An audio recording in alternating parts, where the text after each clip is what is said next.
This is called Nature's Colors. And that is a mandarin duck. Most of these pictures will be of birds, but it's been fascinating as I looked to see the colors that are available. I like the shape of those leaves.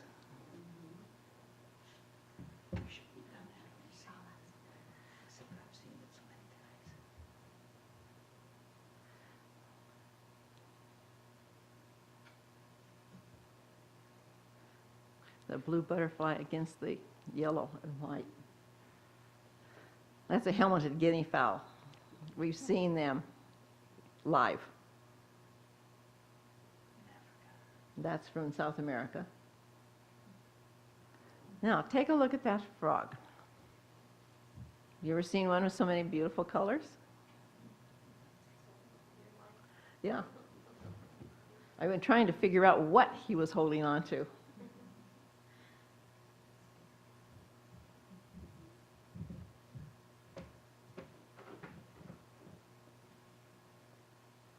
I like that one. Now check that one out. It's a moth.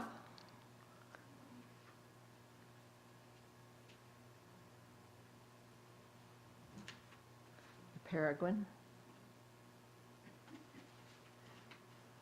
Thought that is gorgeous, an all-white peacock.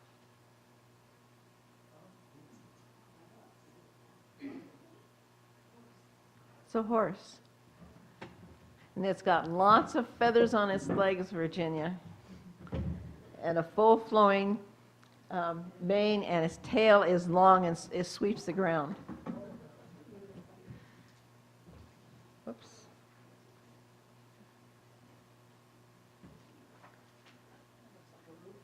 I think it is a rufous. And it's sitting on somebody's finger. I thought this was interesting. It looks like the sea turtle has a collar of yellow fish. Good morning, everyone. Good morning. I'm so happy to see all of you. The Lord told me early in the week, or maybe the end of last week, to sing I Surrender All. And we have lots and lots of music at home. And this is the one that he kept saying each day. So I want you to know why we made that choice, okay?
Say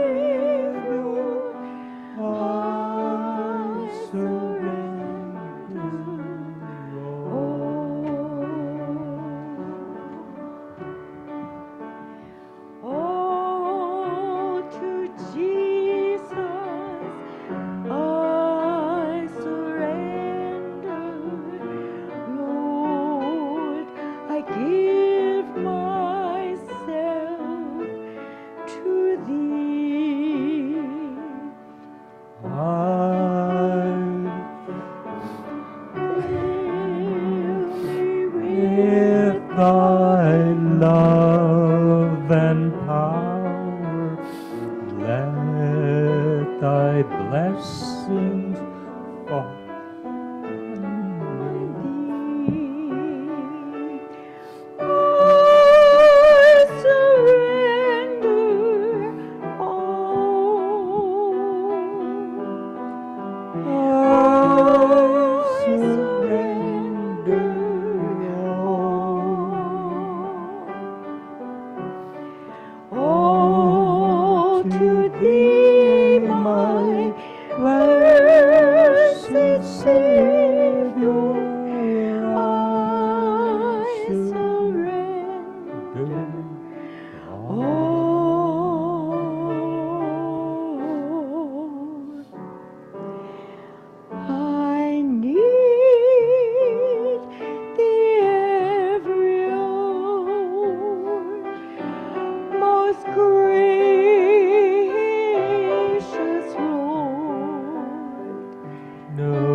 Jesus is in the tomb. The stone has been rolled across the entrance. The sun has set. Day 6 has ended. And day 7 was just beginning. The only one who really had a Sabbath rest was Jesus. He rested when he finished his work of creating the world. Now, he rested from his work of redemption. However, there was no rest for the chief priests, the rulers, the scribes. There were two groups. One group went to the scriptures. They needed answers. They found them. They knew beyond a shadow of doubt whom they had crucified. A heavy load of guilt rested on them. Some who searched the scriptures convinced themselves that Jesus was not the Messiah. The torn veil between the holy and most holy left many afraid. The priests serving in the temple were filled with gloomy presentiments. They were sure that a dreadful calamity was coming. The priests, who had been so sure that the revenge they had achieved by killing Jesus would be sweet, found only bitterness. The cries of those who came for healing drove them crazy. Many men of intelligence demanded that they explain the prophecies of the Old Testament regarding the Messiah. The priests tried to lie but couldn't, and became like madmen. They couldn't explain the prophecies of Christ's suffering and death. The inability of the priests to give a truthful explanation convinced many that scriptures had been fulfilled. Some never again celebrated Passover. The chief priests and rulers also remember how Jesus had told them that he had the power to lay his life down and take it up. These thoughts terrified them. The last thing they wanted was to be confronted by a living Christ. They decided that they must find a way to keep Jesus in the tomb. Here, these desperate men broke the Sabbath. Their hatred of Christ was so strong that they violated their own laws and crossed the threshold of a Gentile. Going to Pilate, they demanded that Pilate see that the tomb was made secure for 3 days. Their excuse was that Jesus' disciples might come and steal the body at night and say that he had risen. Pilate told them They had a group of soldiers, and they were to make it secure as possible. The chief priest gave the soldiers orders to fasten the stone covering the tomb opening to the wall face, then place cords across the stone and seal them on either side of the stone. This was no easy task. First, a hole had to be drilled through the covering stone and into the tomb wall on both sides. Then iron rods had to be hammered through the covering stone and into the tomb wall. Humanly speaking, no one would be able to move that covering stone, for it weighed between 15 and 17 tons. If the stone was moved, the cord seals would be broken. In addition, they stationed 100 Roman soldiers to guard to be sure that no one came and broke the seals. Now, they could rest in peace. The sun soon set. Day 8 had begun. The first day of the new week had begun. Jesus sleeps. Outside the tomb, the Roman soldiers are on guard. There's an eerie feeling in the air. The Roman soldiers are uneasy. What is going to happen? Would someone really come and try to steal the body? It didn't make sense. Unseen by the soldiers are groups of supernatural beings. Who were these? One group was composed of lost angels. They had been commanded by their leader Satan to make sure that Jesus did not escape the tomb. They were charged to see that he stayed there forever. The other group was composed of heavenly angels. They were guarding the tomb to make sure that nothing was disturbed until time for Jesus to come forth from the tomb. The groups waited, wondering when and if Jesus will come out of the tomb. The group of lost angels feels very uneasy. The heavenly angels are filled with exciting thoughts. It is just before dawn, at the darkest part of the night. Suddenly, the area of the tomb is lit up with a brilliant light. The mightiest angel from heaven arrives. Gabriel is his name. He is joined by another angel who witnessed Christ's death and has been guarding the tomb. Could this angel be one of Jesus' guardian angels? Together, these angels come to the tomb. The earth trembles and shakes as they approach. This is the second earthquake. The Roman guard is terrified. Wondering if they're about to lose their lives, they fall to the ground as dead men. However, they are still watching. One of the angels goes to the stone that is covering the entrance and sends it rolling uphill like a small pebble. That 15 to 17-ton stone, secured to the rock face with 2 iron pins, was no match for an angel's touch, and the pins were sheared off. Being sent uphill, the stone falls over at the end of the tomb, and the angel sits on it. The angel Gabriel went to the body of Jesus and removed the napkin that covered his head. Returning to the entrance of the tomb, he calls, "Son of God, wake up! Your Father is calling you. Come out of the tomb." Jesus awakens and came out declaring, "I am the resurrection and the life." Going back into the tomb, Jesus carefully folds his burial clothes and napkin. The burial clothes are placed near the foot. The carefully folded napkin was placed at the head. As Jesus comes from the tomb, the Roman soldiers faint. It is too much for them. They are sure they're about to lose their lives. When they come to, the heavenly angels have gone and the brilliant light has faded. Getting to their feet on trembling legs, they head for Pilate's residence. He must know immediately what has happened. As they meet people in the streets, they tell them what has happened. This report reaches the ears of the high priest. It is what he feared. His fellow priests have the same fears. Quickly, they send for the soldiers. the soldiers told what happened, because the priests feared that the people would stone them over their part in the death of Jesus. They offered the soldiers a lot of money to change their story and say that the disciples had stolen the body. That request horrified the soldiers because that story could cost them their lives. To allow a tomb to be desecrated while guarding it was a capital offense punishable by death. Soldiers were assured by the priests that they would be able to persuade Pilate to see it their way so their lives would be spared. The soldiers finally agreed.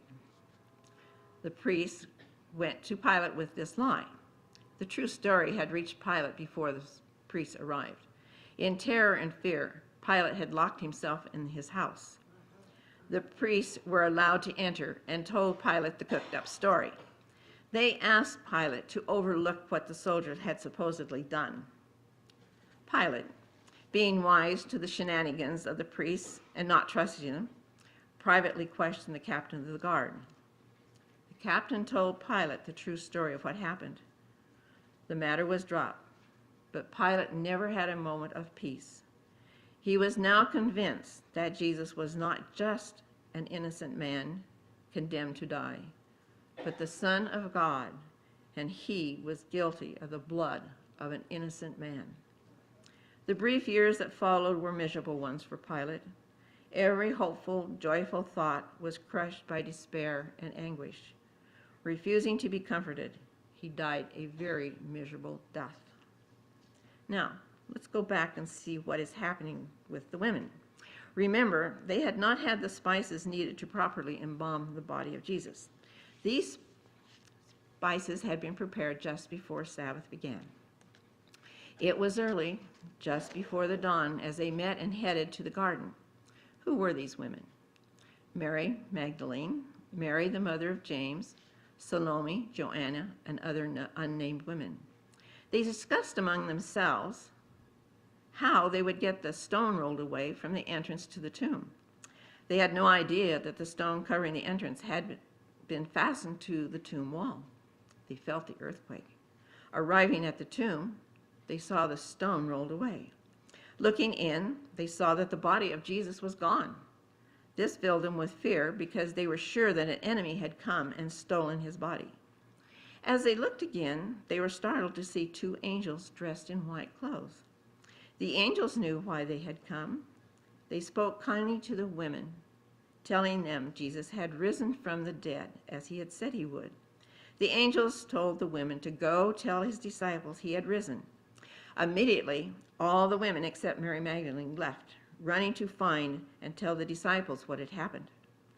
As the women were running to tell the disciples, Jesus met and greeted them. Falling to their knees, they grasped his feet and worshiped him. Jesus then told them not to be afraid, but to tell the disciples to meet him in Galilee. Mary stayed near the tomb. She wasn't sure whether she believed or not. Perhaps she had been deceived. It was more than she could bear. Her renewed grief caused her to dissolve into wild, bitter wailing. Again she looked in the tomb and saw the angels. One angel spoke kindly to her, asking why she wept. She replied that someone had taken the body of Jesus, but she did not know where. In her agony, she turned away, not waiting for an answer. As she turned, she saw the figure of a man behind her. Blinded by her tears, she didn't recognize him as he asked for whom she was looking. She was sure it was the gardener. She begged him to tell her where the body of Jesus was, and she would take care of it. Jesus then called her by name. Mary. She recognized that voice. Master, she cried as she tried to embrace him, but Jesus replied, don't touch or don't detain me. I haven't gone to my Father and your Father, my God and your God. Instead, he sent her on a mission to tell the disciples that he had risen from the dead. Joyfully, she ran off to do his bidding. Jesus, at that moment, ascended to see his Father. He had to be sure that he had indeed fulfilled his task to save the human race. Remember, the women had come and told the disciples that Jesus had risen, but they didn't believe the report of the women. Now, Mary comes with the same report. It is more than Peter and John can stand. They decide to investigate. Leaving the upper room, they ran to the tomb. John stooped, looked in, saw the folded grave cloths, and believed. Peter didn't stop at the entrance but went in. He saw and believed also. Have you ever wondered what John and Peter saw that made them believe? I have, but now I know. It had to do with the Hebrew tradition of that day. When John and Peter arrived at the tomb, what did they see that made them believe? This is what they noticed. The linen wrappings were lying in one place, while the napkin that covered Jesus' head was folded up and lying in a place by itself. The placement of the napkin is the key. Was it important? Absolutely. Is it really significant today? Yes. The following gives the significance of the folded napkin as understood by Hebrew tradition of that day. The folded napkin had to do with the master and servant, and every Jewish boy and girl knew this tradition. When the servant set the dinner table for the master, he made sure that it was exactly the way the master wanted it. The table was furnished perfectly, and then the servant would wait just out of sight until the master had finished eating, and the servant would not dare touch the table until the master was finished. Now, if the master was done eating, he would rise from the table, wipe his fingers, his mouth, clean his beard, and would wad up the napkin and toss it onto the table. The servant would then know to clear the table, for in those days the wadded napkin meant, "I'm done." But if the master got up from the table and folded his napkin and laid it beside his plate, the servant would not dare touch the table because the folded napkin meant, "I'm coming back." Thus, the napkin told Peter and John that Jesus was coming back. That is important for us today. The message of the napkin to us is, Jesus is coming back. Now, let's go back to that first earthquake. Graves had been opened. Some bodies were thrown out, others weren't. When Jesus was called and rose, these special ones also rose. People who may have died as martyrs. Extra biblical information tells us that these people who were raised came from every time period from creation to the time of Christ. They came from their graves in the form and stature as they had died, but their bodies were now immortal. Some came from the times of Noah and Abraham. Their appearance was like the angels in form, comeliness, and strength. All of them went into Jerusalem and appeared to many, declaring that Christ had indeed raised from the grave. It's easy to understand why the chief priests, rulers, and scribes were afraid to leave their homes. Think about Herod or Herodias coming face to face with John the Baptist. These risen saints refuted the lying reports spread by the priests and the Roman soldiers. Have you ever wondered who these risen saints were? Could the list have included Abel, Elisha, Isaiah, Zechariah, who was murdered between the porch and the altar, and John the Baptist? Could it have included the forgiven thief on the cross? This side of glory, we will never know. This study of the final week of Christ's life on the earth took many weeks of study, prayer, and preparation. It's my hope and prayer that you have all been blessed by the presentation of the final week.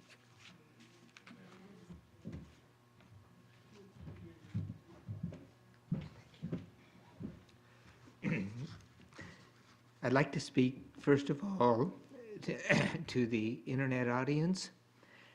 It is a custom of the Seventh Day Adventist Church that during the communion service, we celebrate the ordinance of foot washing the same as was done on that communion evening with Jesus. I'm going to read a little something, and then after that, the internet will be closed. And I'll be giving instructions to our home audience here at the same time. I'm reading from portions of a book called Desire of Ages. Now, having washed the disciples' feet, Jesus said, I have given you an example that ye should do as I have done to you. In these words, Christ was not merely enjoining the practice of hospitality. More was meant than the washing of the feet of guests to remove the dust of travel. Christ was here instituting a religious service. By the act of our Lord, this ceremony was made a consecrated ordinance. It was to be observed by the disciples that they might ever keep in mind his lessons of humility and service. This ordinance is Christ's appointed preparation for the sacramental service. While pride, variance, and strife for supremacy are cherished, the heart cannot enter into fellowship with Christ. We are not prepared to receive the communion of his body and his blood. Therefore, it was that Jesus appointed the memorial of his humiliation to be first observed. In the act of washing the disciples' feet, Christ performed a deeper cleansing, that of washing from the heart the stain of sin. The communicants sense an unworthiness to accept the sacred emblems before experiencing the cleansing that makes them completely clean, as John 13:10 says. Jesus desired to wash away alienation, jealousy, and pride from their hearts. Pride and self-seeking create dissension and hatred, but all this Jesus washed away. Looking upon them, Jesus could say, ye are clean. The spiritual experience that lies at the heart of foot washing lifts it from being a common custom to being a sacred ordinance. It conveys a message of forgiveness, acceptance, assurance, and solidarity, primarily from Christ to the believer, but also between the believers themselves. The message is expressed in an atmosphere of humility. Thus it is that we celebrate the ordinance of foot washing. Thank you. At this time, we will separate for the ordinances of foot washing. The ladies will go to the library and the men will go to the front room here to your right. Those wishing not to participate